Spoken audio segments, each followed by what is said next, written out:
Wel, a mae'n galwad i addoli nawr, llyfr y datguddiad y bennod gyntaf, diwedd adnod 5 ac adnod 6, i'r hwn sydd yn ein caru ni ac yn ryddhawodd ni, oddi wrth ein pechodau a'i waed, ac gan gwnaeth yn urdd frenhinol, yn offeiriaid i Dduw ei Dad, iddo ef y bo'r gogoniant a'r gallu byth bythoedd.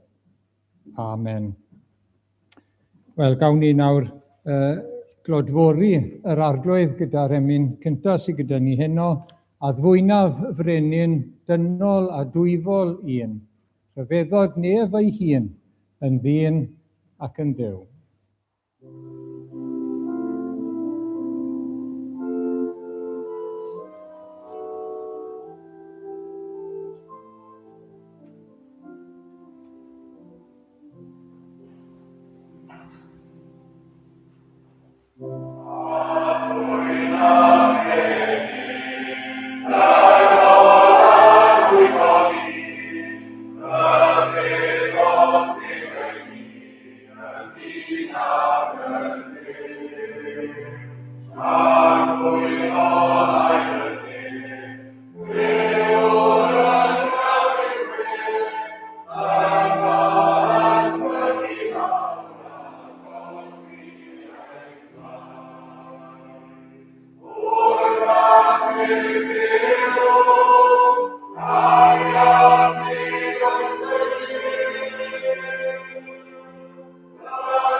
Wel, ein darlleniad nesaf ni heno yw Salm 30 ac 1. Salm 30 ac 1. I ni'n mynd i edrych ar un o ymadroddion yr arglwydd Iesu ar y groes ac mae'n dyfynnu o'r salm yma. Felly dyna pam i ni'n darllen y salm nawr. Salm 30 ac 1. Yno ti arglwydd y ceisiais loches, na fydded cywilydd arnaf byth. Achub fi yn dy gyfiawnder, tro dy glist ataf a brysio i'm gwaredu, bydd i mi'n graig noddfa yn amddiffynfa i'm cadw. Yr wyt ti yn graig ac yn amddiffynfa i mi. Mwyn dy enw arwain a thywys fi. Tyn fi o'r hwyd a guddiwyd ar fy nghyfer, oherwydd ti yw fy noddfa. Cyflwynaf fy ysbryd i'th law di. Gwaredaist fi arglwydd, y Duw ffyddlon, yr wyt yn casau y rhai sy'n glynu wrth ei lunod gwag, ac ymddirieda fi yn yr arglwydd. Llawenychaf a gorfoleddaf yn dy ffyddlondeb, oherwydd i ti edrych ar fy adfyd, a rhoi sylw i mi yn fy nghyfyngder. Ni roddaist fi yn llaw fy ngelyn, ond gosodais fy nhraed mewn lle agored. Bydd drigarog wrthif arglwydd oherwydd y mae'n gyfyng arnaf. Y mae fy llygaid yn pylu gan ofid, fe enaid am corff hefyd. Y mae fy mywyd yn darfod gan dristwch, am blynyddoedd gan gwynfang. Fe sigur fy nerth gan drallod, ac y mae fy esgyrn yn darfod. Im holl elynion yr wyf yn ddirmig, im cymdogion yn watwar, ac im cyfeillion yn arswyd. Y mae rhai sy'n fy ngweld ar y stryd yn ffoi o ddiwrthyf. Anghofiwyd fi fel un marw wedi mynd dros gof, yr wyf fel llestr wedi torri, oherwydd clywaf lawer yn sibrwd, y mae dychryn ar bob llaw. Pan ddont at ei gilydd yn ferbyn, y maent yn cynllwyn i gymryd fy mywyd. Ond yr wyf yn ymddiried yno ti, arglwydd, ac yn dweud ti yw fy niw. Y mae fy amserau yn dy law di. Gwared fi rhag fy ngelynion am herludwyr. Bydded llewyrch dy wyneb ar dy was. Achub fi yn dy ffyddlondeb. Arglwydd na fydded cywilydd arnaf pan alwaf arnat. Doed cywilydd ar y drygionus, roedd taw arnynt yn lleol. Trawer yn fyd y gwefusau celwyddog, sy'n siarad yn drahais yn erbyn y cyfiawn, mewn balchder a sarhad. Mor helaeth yw dy ddaioni, sydd yn hadw gennyt i'r rhai sy'n dy ofni. Ac wedi ei amlygu i'r rhai sy'n cysgodi ynot, a hynny yng ngwydd pawb. Fe'i cuddi dan orchydd dy bresenoldeb, rhag y rhai sy'n cynllwyn, fe'i cedwi dan dy gysgod, rhag ymryson tafodau. Bendigedig yw'r arglwydd a ddangosodd ei ffyddlondeb rhyfeddol ataf yn nydd cyfyngder. Yn fy nychryn fe ddwedais torrwyd fi allan o tholwg, ond clywais fy ngweddi gan weiddais arnat ymgymorth, carwch yr arglwydd ei holl ffyddloniaid, y mae'r arglwydd yn cadw rhai ffyddlon, ond yn talu'n llawn i'r rhai balch. Byddwch gryf a gwrol eich calon, yr holl rai sy'n disgwyl wrth yr arglwydd. A diolch i'r arglwydd am ei air sanctaidd. Amen. Gawn ni droi nawr te at yr arglwydd mewn gweddi gyda'n gilydd. Gawn ni gydweddio. Diolch arglwydd am y cyfle a'r fraint a'r rhyddid i ddod ynghyd unwaith eto heno, ac i ddod nawr ger dy fron di mewn gweddi yn enw ac yn heiddiant ac yng nghyfiawnder yr arglwydd Iesu Grist. I ni'n diolch arglwydd am y cyfle newydd heno o ddod ynghyd, ac am y cyfle newydd o ddod i thaddoli di ac i gwrdd â thi mewn oedfa newydd. I ni'n diolch am y moddion gras sydd gyda ni yma heno. Diolch bod gyda ni yr ysgrythyr a dysgeidiaeth yr apostolion o arglwydd. Diolch bod gyda ni gyfle i weddio arna ti. Diolch y byddwn ni yn cael cymdeithas yno ti arglwydd. Diolch y byddwn ni'n torri bara hefyd. Ac i ni'n sylweddoli bod yr rhain i gyd yn foddion gras i dy bobl di. Pethau ti wedi trefnu nawr i ni gael gras yn y bywyd Cristnogol i ddyfal barhain tan y diwedd. ac i fod yn fwy na choncwerwyr trwy'r hwn a'n carodd ni. Felly arglwydd i ni'n gweddio y byddwn ni'n ymwybodol bod ni'n cwrdd â Duw yma heno. Dyna'r bwriad o arglwydd, dyna'r disgwyliad, bod ni'n cael oedfa. A bod hynny'n golygu bod ni yn dod i gwrdd â thi, a bod ti yn cwrdd â ni yn ôl daddewid i fod yn bresennol gyda dy bobl wedi ymgynnull yn dy enw. Arglwydd i ni newydd ddarllen Dafydd yn gweddio yr arglwydd Iesu'n dyfynnu y salm yma, llewyrcha dy wyneb arnaf. Ac o arglwydd ni'n gweddio hwnna heno eto. Llewyrcha dy wyneb arno ni o arglwydd, a bod yn ymwybodol o dy bresenoldeb sanctaidd a dy fendith arno ni yn yr hyn i ni fwyaf ei angen a fwyaf ni ddymuno nawr arglwydd. Bod ti gyda ni eto heno yn dy ddaioni, yn dy ras arglwydd, a bod ti'n siarad â ni ac yn ein bendithio ni arglwydd ac yn ein calonogi ni, wrth gwrs, ac yn cryfhau ein ffydd ni yno ti. I ni'n daddoli di fel y gwir arbywiol Dduw, yr unig gwir Dduw a thad ein harglwydd Iesu Grist. Yn dad, yn fab ac yn ysbryd glân, yn un Iawe, arglwydd bendigedig, cynhaliwr, creawdwr a gwaredwr. Arglwydd i ni yn plygu ger dy fron mewn diolchgarwch o arglwydd. Ti sy'n deilwng i ddechrau o bob mawl, a bob addoliad, a bob gwasanaeth, a bob diolch, a phob gogoniant. Ti, dim ond ti sy'n deilwng.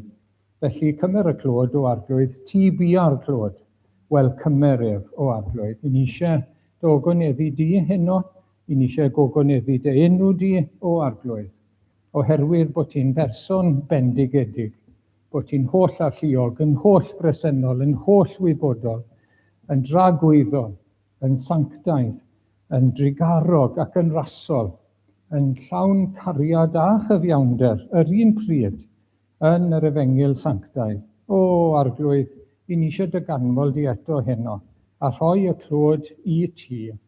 Mor fawr wyt ti, mor fendigedig wyt ti, o arglwydd ein Duw, o dragwyddoldeb i dragwyddoldeb.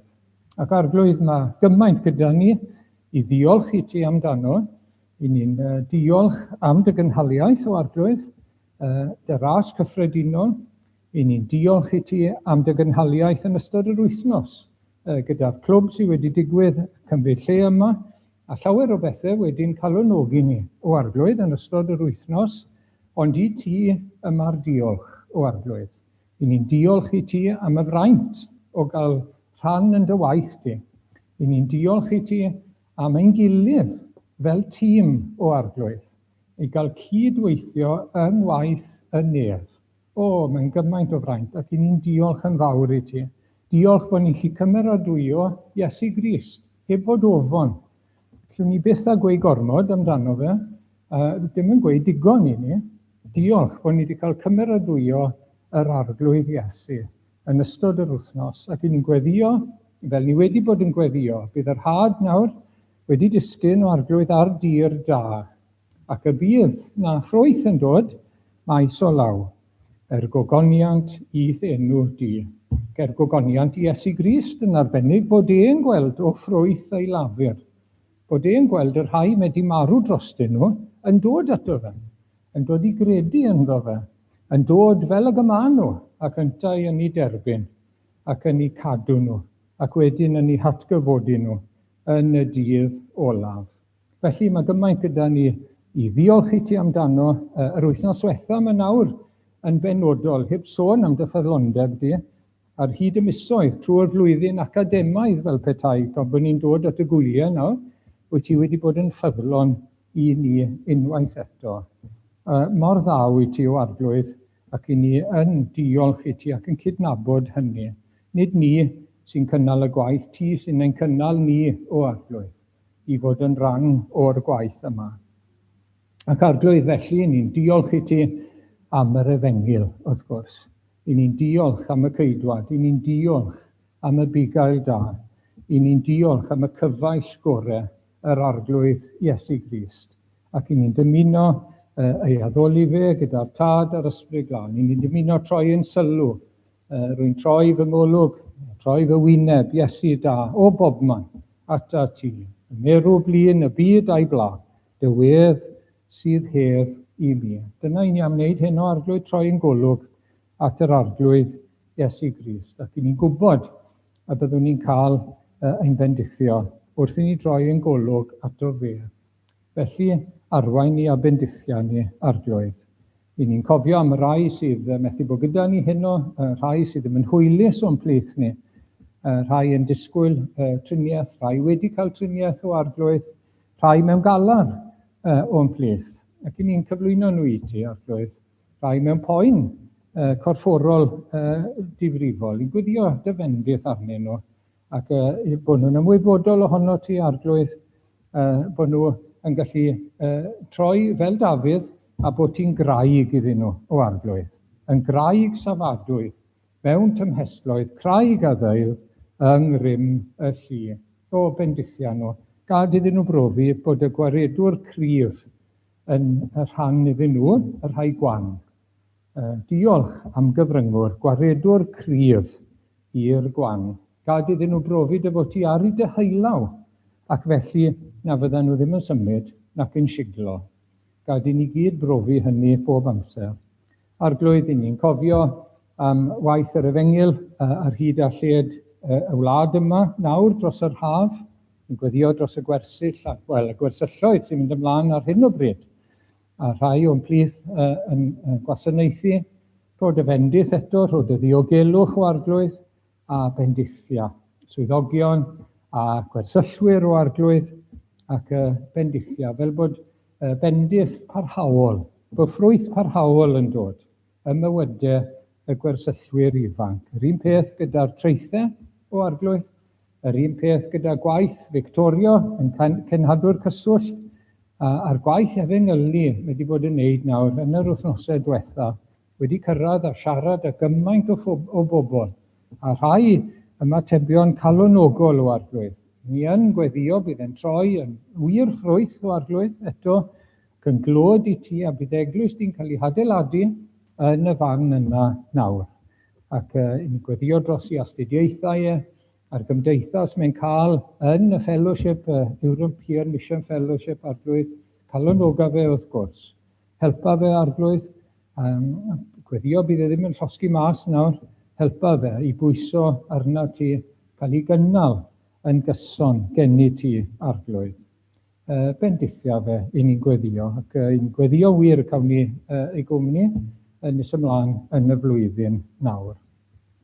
Felly arglwydd, i ni'n gofyn i ti nawr i'n derbyn ni, i ni'n gofyn i ti faddau ni, ein cychwydau trwy waed Iesu Grist, i ni'n gofyn i ti'n cadw ni rhag profedigaethau a themtasiynau arglwydd, ac yn arbennig i'n gwaredu ni rhag drwg, a rhag y drwg a'r un drwg yn ein bywydau ni. Cadw ni rhag pechod arglwydd, sancteiddia ni, mowldia ni arglwydd yn ôl delw mab y dyn. O arglwydd, mowldia ni, newid ni o ogoniant i ogoniant, bob dydd, nes bod ni'n dod yn fwy tebyg iddo fe.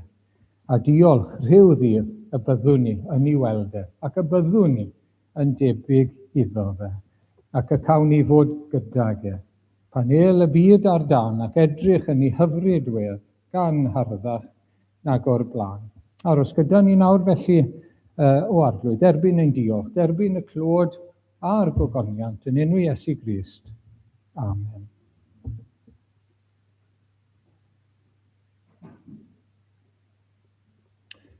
Wel, fi droiwn ni nawr at yr ail emyn heno, newyddion braf y ddaeth i'n bro, hwy heiddent gael ei dwyn ar go. Mae Iesu wedi cario'r dydd, caiff carcharorion fynd yn rhydd.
Wel, 'y ni'n troi yn sylw nawr at Luc pennod 23 ac adnod 46.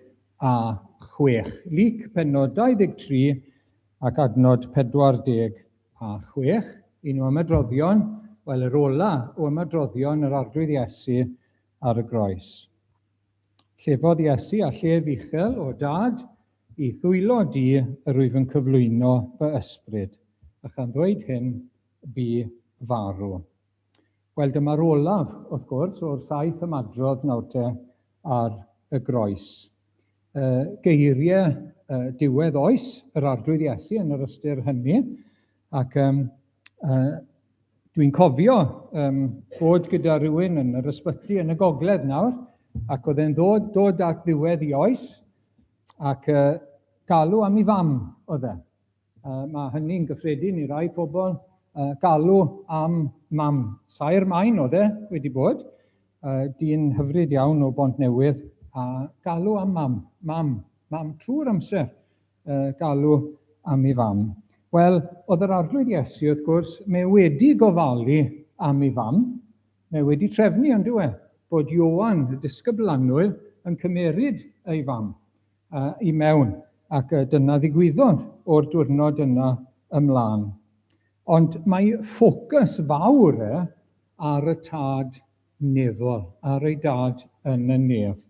Gyda llaw 3 peth dwi eisiau dweud, y tad, y dyfyniad a'r cariad. Na'r 3 peth hynna nawr. Y tad, y dyfyniad a'r cariad. So mae'n gorffen gyda ad. Wedi llwyddo i gael gymaint yna. Y tad, y dyfyniad a'r cariad. Ac mae ei ffocws nawr te ar y tad nefol, ar ei dad. Ac mae hwn yn bwysig, mae'n bwysig ym mywyd yr arglwydd Iesu, ac mae'n bwysig i ni hefyd yn ein bywydau ni. Mae'n helpu ni ac mae'n esiampl ardderchog i ni wrth gwrs. Ac mae'n her i ni yr un pryd. Y tad sydd ar ei wefusau fe, gyda'r ymadrodd cynta ar y groes, o dad maddau iddynt. Chi'n cofio? Ac anies ni wyddant, dwi'n ddim yn gwybod y beth maen nhw yn ei wneud.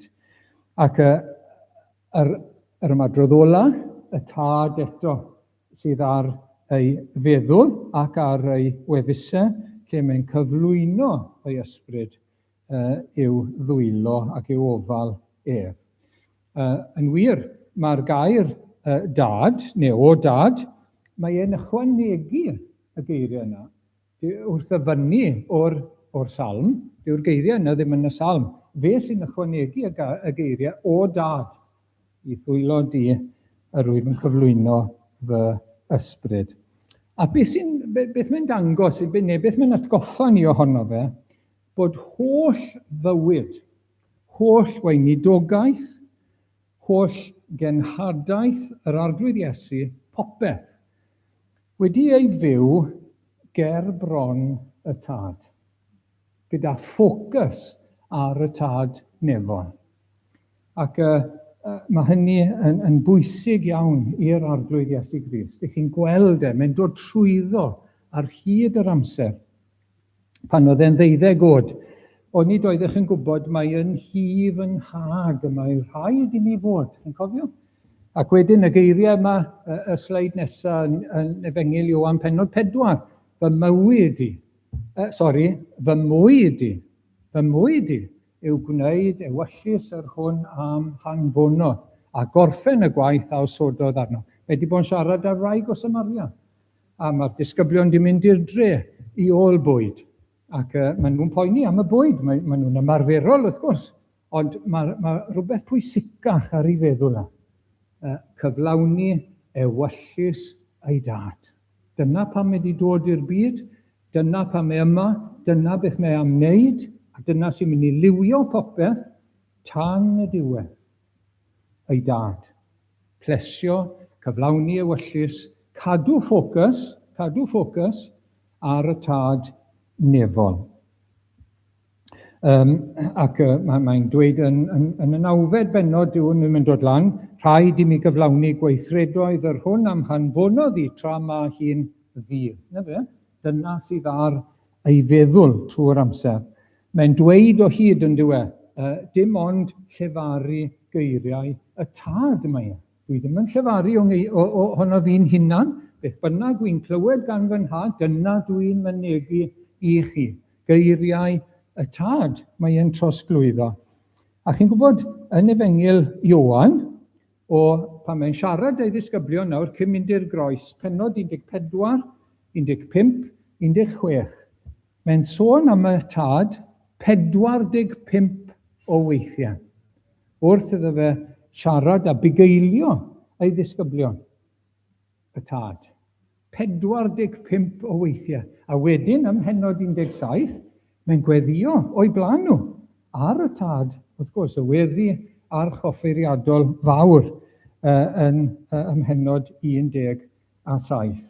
Oedd e'n ceisio cwmni y tad a'i arweiniadau, a'i bresenoldeb yn gynnar yn y bore, yn hwyr yn y nos weithiau, mewn lle unig. Oedd e'n ffindio lle, oedd e'n ffindio amser. Nid bod yr arglwydd Iesu'n segur, oedd e'n brysur. Oedd na adegau prysur iawn yn ei weinidogaeth. Oedd e'n ffindio lle, ac oedd e'n ffindio amser. I fod o'r neilltu gyda'i dad nefo. Achos dyma'r ffocws. Oedd gyda fe waith i wneud, oedd gyda fe rhywbeth i'w gyhoeddi, teyrnas nefoedd, oedd gyda fe waith, arwyddion, ond heblaw hynny, mae e'n cael cymdeithas, mae'n dal cymdeithas gyda'i dad nefol. Mae'n torri allan i weddio yn ystod y dydd ar y tad o bryd i'w gilydd. Un enghraifft, Mathew 11, yr wyf yn dyfoliannu di o dad arglwydd nef a deiar. A mi ti guddio'r pethau hyn rhag y doethion a'r deallusion, a'i datguddio i rai bychain. Mae wedi bod yn cyhoeddi gwau a rai o'r ardaloedd, a Phariseaid ac yn y blaen, y bobl grefyddol, y bobl oedd yn gwybod popeth o'n nhw'n meddwl, oedd yn gyfiawn o'n nhw'n meddwl, ond yn gwrthwynebu mab Duw, wrth gwrs, yn gwrthwynebu y Meseia, a mae'n torri allan i ddiolch a gweld fel mae'r arglwydd Dduw yn datguddio, fel mae e'n gweld yn dda, ac yn aml nid i'r doethion a'r deallusion, ond i ffôl bethau y byd, a gwan bethau y byd. Ac mae'n torri mas i ganmol y tad nefol. A fan hyn, nawr te, ar y groes, mae mewn mae mewn gofid, corfforol, ysbrydol, wrth gwrs, yn ein cynrychioli ni a'n pechodau ni ar y groes, ac eto mae ffocws ar y tad. Fy niw, paham am gadewaith. Da chi'n darllen y salm yna.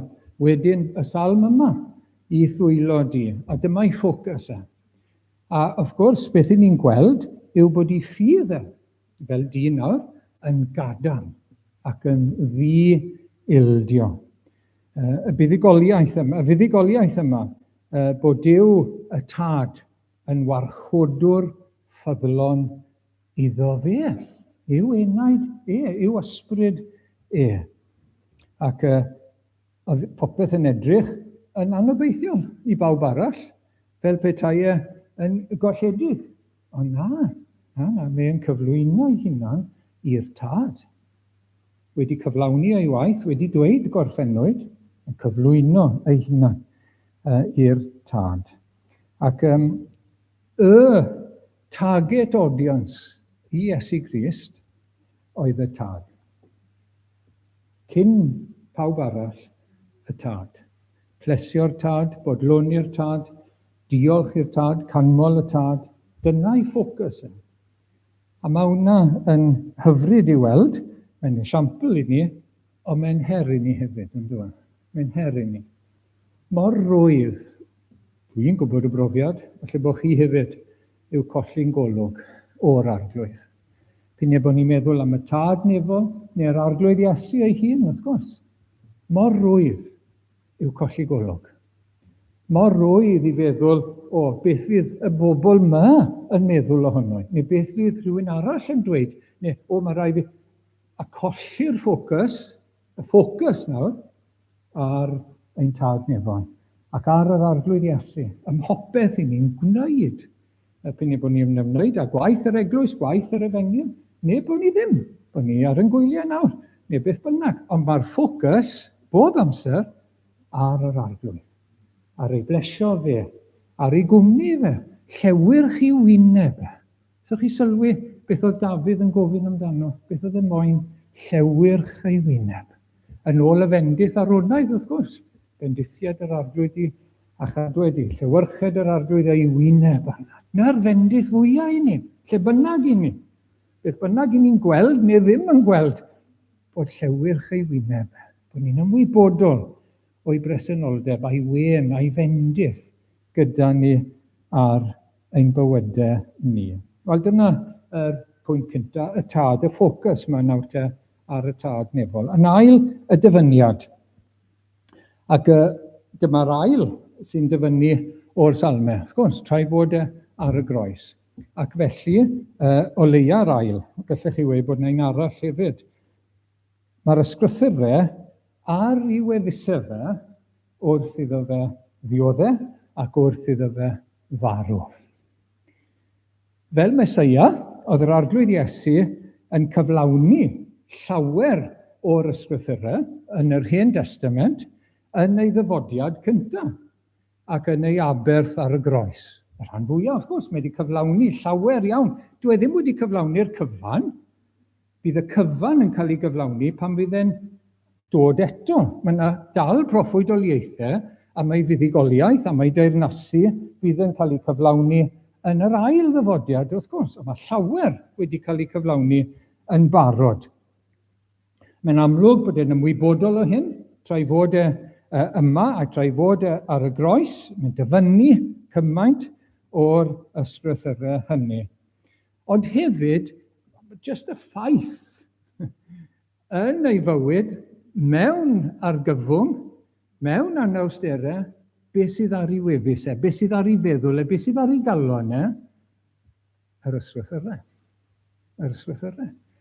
Beth allai fod yn well, beth sy'n fwy o gysur, beth sy'n fwy o sylfaen I ni, beth sy'n fwy o gadernid I ni, unrhyw bryd, ond gair Duw. Ac unwaith eto, mae'r arglwydd Iesu yn esiampl i ni. Mae'n cyflawni'r gair wrth gwrs, ond mae e'n defnyddio'r gair yn ei ddioddefaint ac yn ei berthynas gyda'i dad. Mae'n defnyddio yr ysgrythurau. Ac mae'n dyfynnu wrth gwrs fan hyn, ac mae'n alwad, pa mor gyfarwydd i chi ar salm, mae'n alwad wrth gwrs gan Dafydd am help mewn cyfyngder. Mae'n addas iawn, ac mae'n addas fel proffwydoliaeth o'r groes wrth gwrs. Mae'n gysgodion amlwg yn y salm. Mae wedi profi daioni'r arglwydd o'r blaen, ac mae'n dweud hynny ar y dechrau fyna, ar ôl cyflwyno'i hunan i'r arglwydd. Ni'n darllen hwn yn adnod 8. Ni roddais fi yn llaw fy ngelyn, ond gosodais fy nhraed mewn lle agored. Hynny yw, mae'n gallu edrych nôl at brofiadau o gael ei waredu o'r blaen. Chi'n gweld? Dafydd nawr, ac felly, unwaith eto, mae'n ceisio yr arglwydd yn yr argyfwng presennol. Ac mae'n disgrifio yn farddonol ei lygaid yn pylu, ei gorff yn gwanychu, bywyd yn darfod, dirmig a gwatwar, wedi cael ei anghofio, pobl yn rhedeg bant oddi wrtho fe, fel nath y disgyblion oddi wrth yr arglwydd Iesu, yn ffoi wrth gwrs, pawb yn mynd i'w le ei hunan. Cynllwyn i'w ladd, ac Dafydd yn meddwl bod Duw wedi troi ei olwg draw oddi wrtho fe. A mi nath y tad mewn un ystyr wrth gwrs oddi wrth ei fab ar y groes yn ein pechodau ni. Ond mae'n gorffen yn fuddugoliaethus wrth gwrs, fel Salm 22.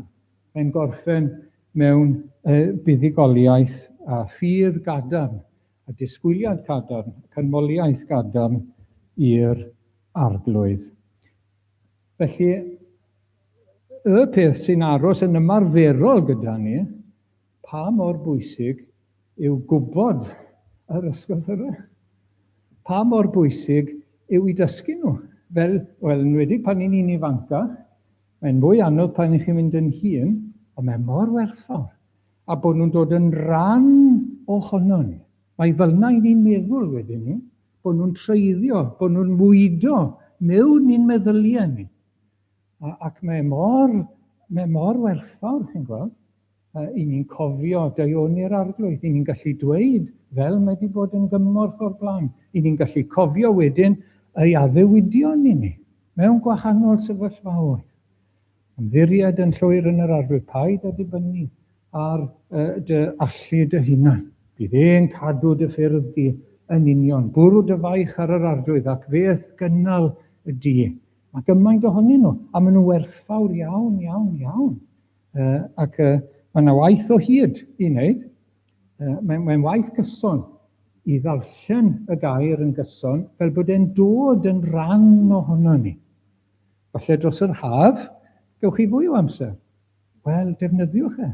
A fi gyda chi nawr i ddarllen yr ysgrythurau. A pori, nes bod e'n dod yn rhan o'n meddylfryd, rhan o beth i ni yn dyheu amdano fe, rhan ohono ni yn perthynas ar arglwydd. Ac yn drydydd, y cariad i ni'n gweld fan hyn. Dau beth, cariad gwirfoddol, cariad uniaethol.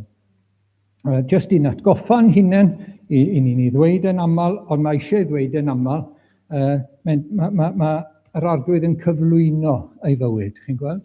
Sneb yn ei gymryd oddi wrtho fe. A mae wedi dweud hynny, Ioan, pennod 10, nid yw neb yn ei dwyn oddi arnaf, mae fi ohono fy hun sy'n ei rhoi. Mae gen i'r hawl i'w rhoi, mae gen i'r hawl i'w derbyn eilwaith.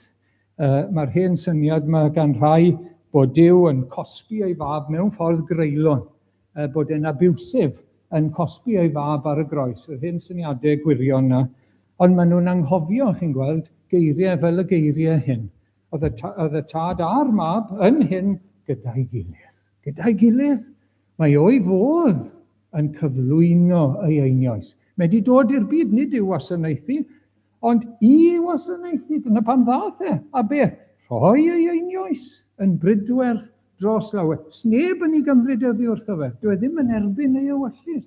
Siwr allan ni fwynhau yr iachawdwriaeth, shwt allan hi fwynhau maddeuant a cyfiawnder a perthynas gyda Duw, sy'n ni'n meddwl bod Iesu Grist ddim mwy fodd yn dioddef ar y groes. Na, bydde blas cas yna fe, wrth gwrs bydde fe. Oedd y tad, y mab a'r ysbryd gyda'i gilydd. Ac o'i fodd.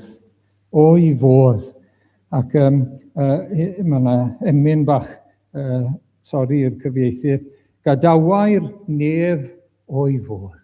Gymerodd agwedd gwas.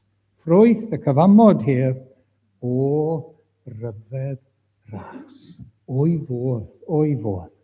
Mae dau beth, mae lot yn ei ddiolch a gwerthfawrogi y syniad bod Iesu Grist yn rhoi ei hun o'i fodd dros bechaduriaid fel ni. A bod e ddim wedi gweud, wel, beth yw'r pwynt? Dros rai fel yna. Rai llygredig, drewllyd, pechadurus, colledig, o'r ffili wneud dim dros unrhyw hunain. Na, o'i fodd. Ac felly, fel i ni fod i garu ein gilydd, fel y cerais i chwi, o'n bodd. Fel na i ni fod i garu'n gilydd, felly, fel pobl yr arglwydd. Pan i ni'n meddwl am waith a gwasanaeth yr arglwydd, fel i ni fod i wneud e. Pan i ni'n meddwl am droi at yr ysgrythyr neu troi at yr arglwydd, o'n bodd. Mae eisiau ni gofio am y groes, mae eisiau ni gofio am Galfaria. A bod wedi dod o'i fodd. Boed i Dduw ein gwaredu ni bod unrhyw beth yn anfoddog yn ein bywydau ni. Ynglyn â'r arglwydd a'i waith ac ynglyn â'n cariad ni at ein gilydd. Dim byd anfoddog. Shwd allwn ni pan mae wedi rhoi ein dros rai fel ni. Ac wedyn mae'n gariad uniaethol. Yn ei gariad, mae'n uniaethu gyda ni. A mae rhaid ni gofio nawr yn y geiriau hyn, fel yn y geiriau eraill, mae'n ein cynrychioli ni ar y groes. Mae'n ddirprwy, wrth gwrs. Mae yna ar ein rhan ni, ei bobl. Na pam mae wedi dod, na pam mae wedi mynd i'r groes, na pam mae wedi mynd i'r nef i baratoi lle. Popeth mae Iesu Grist yn gwneud, mae'n cynrychioli trwy'r amser, cynrychioli ei bobl. Allwch chi ddim meddwl amdano fe fel Iesu Grist, fel y Duw ddyn ar ben ei hunan. Allwch chi ddim. Mae bob amser ynghlwm wrth ei bobl. Mae'n ben y corff, mae'n fugail y praidd, mae'n wynwydden i'r canghennes, os beth ych chi'n meddwl amdano fe, mae'n cynrychioli, mae gyda ei bobl. Mae hwnna'n hyfryd, ond dyw e'n hyfryd. Ac fan hyn hefyd, wrth iddo fe gyflwyno ei ysbryd i'r tad, mae hwn wedi cael bendith o hyn wythnos yma, mae wedi yn cyflwyno ni, yr un pryd, i ofal y tad. Mae hwnna'n hyfryd, mae wedi bod yn bendithiol iawn. Mae dy fi ddyfyniad fan hyn sydd wedi bod yn help i fi. Mae tyma bach yn hir, mae'n 2 sleid a tyma bach, sori am hynny, a wedi rhoi yn y 2 iaith hefyd. John Calvin sydd fi a bia fe, a mae wedi bod yn help i fi. Nawr, gadewch i ni gofio, mae nid ar gyfer ei fydd personol y cyflwynodd Crist ei enaid i'r tad. Ond ei fod wedi casglu ynghyd fel petai holl eneidiau ei ffyddloniaid mewn un bwndel. One bundle. So mae yn cynrychioli. So gyda fe, mae ei bobl. Dyn nhw wedi dod ato fe to, ond mae e'n gwybod amdanyn nhw. Diolch. Yw cadw yn saff gyda'i enaid ei hun. Trwy'r weddi yma, enillodd yr hawl i gadw pob enaid o'i bobl, fel bod y tad ei fwyn, nid yn unig yn bodloni ei cymryd i'w ofal, ond yn ildio ei rôl ac yn ei hymddiried iddo fe i'w cadw. Felly mae 2 beth fyna, bydd bod ni'n gallu cymryd e mewn, sy'n ots am hynny. Peth cyntaf, i ni wedi cael ein cyflwyno i ofal Duw yn Iesu Grist. Pob un sy'n credu yn Iesu Grist nawr, mae wedi ein cynrychioli ni ar y groes. Mae wedi cyflwyno ein heneidiau ni i ofal y tad. Ac wrth i'r tad dderbyn hynny, mae'r arglwydd Iesu wedyn yn cael y gofal o'i bobl, nes bod e'n rhoi nhw gyd nôl yn y diwedd, gyda'r deyrnas ger bron y tad. Wel, mae'n hyfryd. Mae'n hyfryd, hyfryd, hyfryd. Pan i ni'n dod i ymddiried yn yr arglwydd Iesu, mae'n henaid ni wedi cael ei roi ar y groes, cyn i ni wybod amdano fe, yng ngofal y tad, ac wedyn yng ngofal yr arglwydd Iesu Grist. A felly, pan mae Steffan yn marw, mae'n gweud geiriau tebyg yn dywe, ond mae e'n siarad ar arglwydd Iesu. Arglwydd Iesu, derbyn fy ysbryd.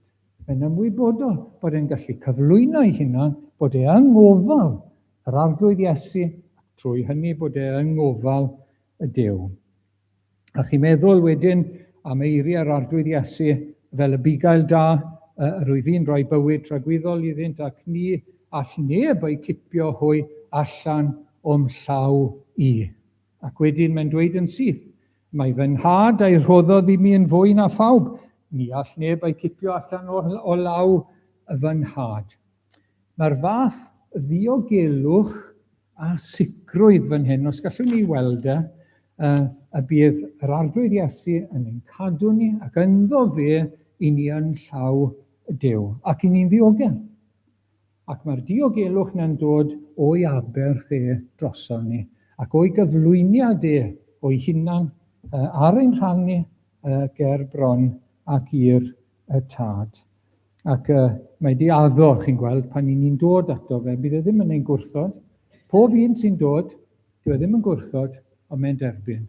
Bydd e ddim yn colli, bydd e'n ein cadw ni, a bydd e'n ein hatgyfodi ni yn y dydd ola. Ac mae hynny'n golygu, wrth gwrs, yn dilyn o hynny wedyn, yr undod yma.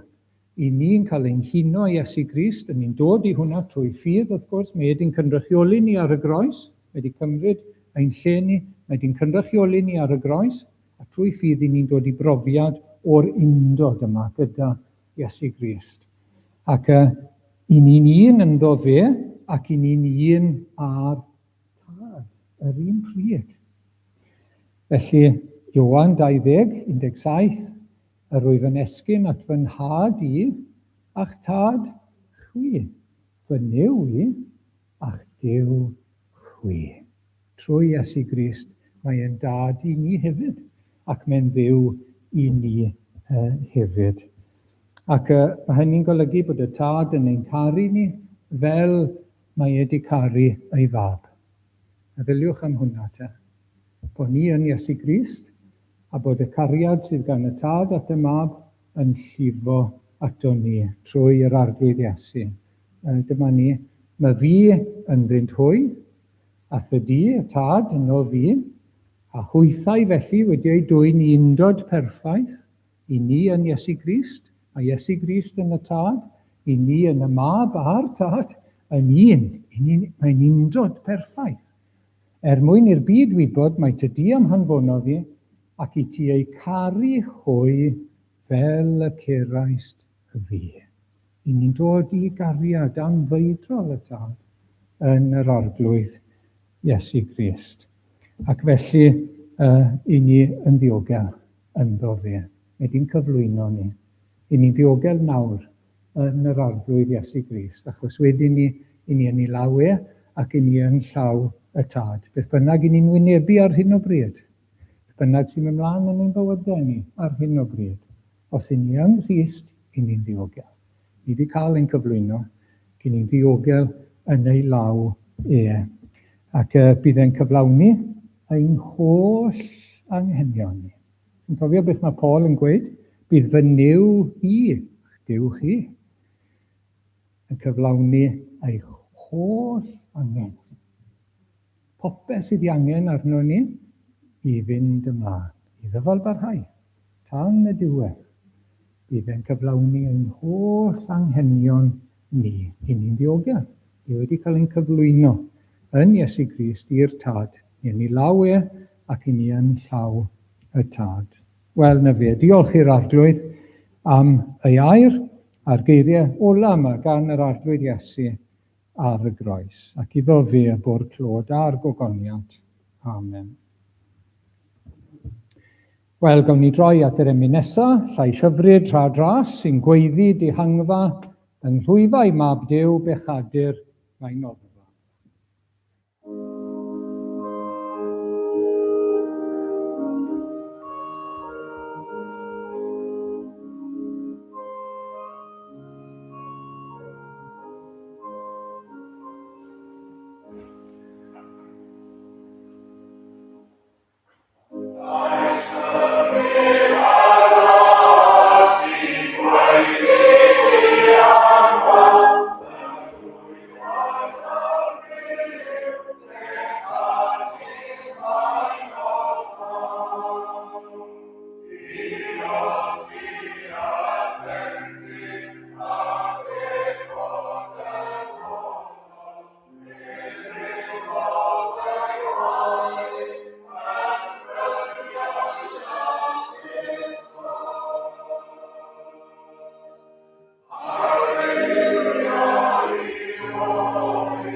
Diolch arglwydd am y gair, diolch am y gwaredwr, diolch am yr arglwydd Iesu.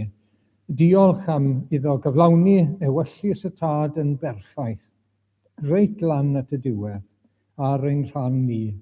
A diolch am y ffocws na ar y tad.